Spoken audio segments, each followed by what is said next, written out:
For the month of September, I touched 6 books. Some of these pages are related to the Space Timber Coloring Challenge, and I did have one coloring page that was a digital download. I had a humble amount of coloring pages this month, and thankfully I finally got a chance to color in this incredible coloring book, Fairy Tales and Folklore. I did my first name page, and these colors came out so beautiful. I wanted to give it kind of a rustic vibe. I used Prismacolor with this page, along with a little bit of Arteza white acrylic pen here, some dots in some areas. So this was an interesting color because I have never colored trolls before, and I wanted to have an ethereal touch on this troll, and I think the colors came out very beautiful. I also wanted to have an ethereal look on the deer.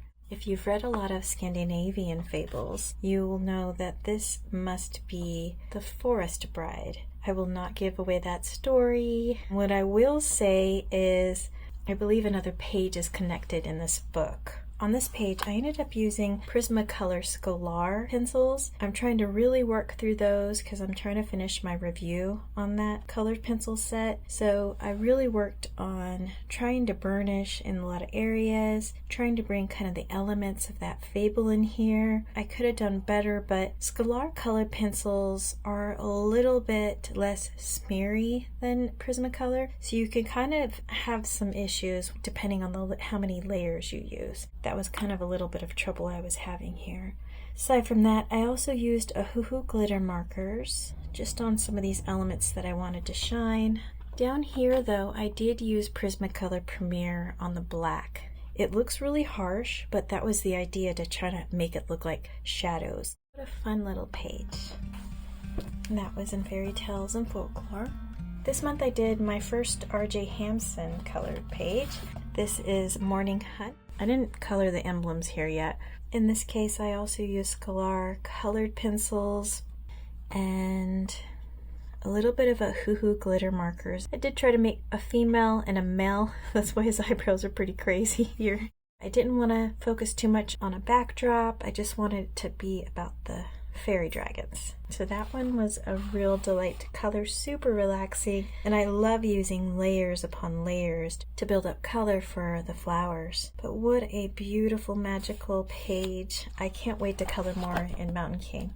Now speaking of, this is a contest that R.J. Hampson ran on his Facebook page. I ended up printing this off on some good quality paper.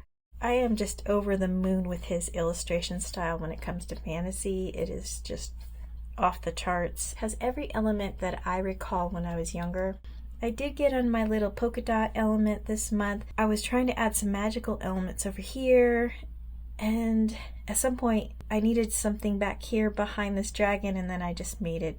I went crazy. But I think it came out okay. For this page I used Ohuhu alcohol markers, and then I did go in with Ohuhu glitter markers in some of these elements. I did also use, just on the dots of the eyes, I added a little white acrylic marker from Arteza. But aside from that, this was a real delight to color, and I'm so grateful to have access to a dragon. I think as much as there's dragons in this book, I really want to pick up the dragon. I think it's called Dragon Dreams. And one thing to note too is I do have 2 of R.J. Hampson books, but I really like having the hardback. The quality of paper in here, it doesn't feel bad. It's still thinner, but it doesn't feel bad. I'm happy. I just really like hardback books lately. So all those are R.J. Hampson. So I got quite a few Anna Carlson books, and I was getting really frustrated that I couldn't select a page in this book, and I finally realized there was this perfect page that I wanted to color. So she is my Viking mermaid. I did use Scholar again because I'm doing some tests with it, but I really love how her hair came out. I think I used 4 or 5 colors here. This is just such a beautiful color palette. Little bit of Arteza white acrylic pen, especially on the seahorses. I used quite a few elements here on colors, try to have kind of an iridescent color, bringing in the different colors around here. And then I used the white acrylic gel pens to kind of really pop out the different elements around the spikiness here. And then these little shimmery elements you see here for the bubbles, that was Ohuhu glitter markers. If I would have used the Prismacolor Premier in the backdrop, I think this would have came out really lovely and it would have blended nice, but Scalar can only handle a certain amount of layers, and so unfortunately it didn't turn out as expected. But overall, I really love this color palette. I'll definitely use it in other pages. So this page is actually another first. This is my first buddy color.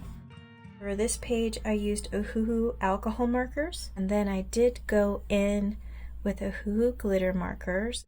One thing I learned about this page was that I should have started with the alcohol markers and then went in with the details, because what I ended up doing is just coloring a lot of these planets without adding a base layer with the alcohol markers. The other thing I noticed is that I didn't like the way the two colors here were turning out, and so I ended up adding polka dots.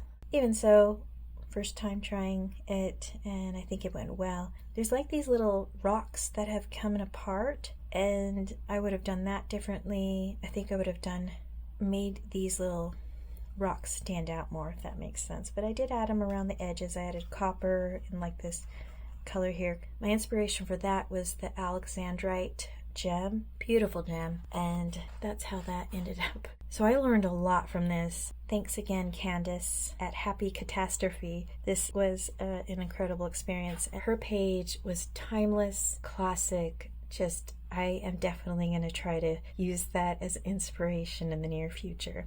In fact, I already have some ideas of what page I might do with that. And speaking of, the other two pages I've done in this book were alcohol markers. I did this one with some liquid pearls, and I did this little one with the liquid pearls. So this book has been such a delight to color. The next page is from Shooting Star. This page was a simple one. So again, I used Scalar colored pencils. I used 2 or 3 colored pencils in here, and then I put white over it, and it just did not like this paper. I don't think I'll be using Scalar in Maria Troll's books anymore. Still a wonderful experience. I was able to pop out some colors with the Ohuhu glitter markers for the star leaves. I also used the Ohuhu glitter markers on the sun, and I also did it on the different flowers in here. It was still a very relaxing color, and I loved playing around with the stars here. And the last page was a page that I promised Soraya, one of the organizers of Space Timber, that I would get in one of these books. This is a simple page, used kind of like a peachy tone in the back, colored in here, kind of colored a little in here, and did some shading. It was probably like a 30-minute quick color. Once again, the Scalar colored pencils did not do well on this paper, but that's okay. I was still able to burnish, and it's kind of neat to have a little color in this book. The last one is a work in progress that I started in September, and I plan to finish in October. During the time I was frustrated about the Mythographic Artist Vault pre-order delays, I worked on this page to practice patience. Now that doesn't mean I refreshed my email multiple times a day and checked the Walmart website during this time, but it does mean I realized there are similar books that I own in my collection. Thankfully, that pre-order has shipped as I predicted in my previous video, so I'll have that book in my hands in the next few days. I hope your September treated you well. Thanks for watching.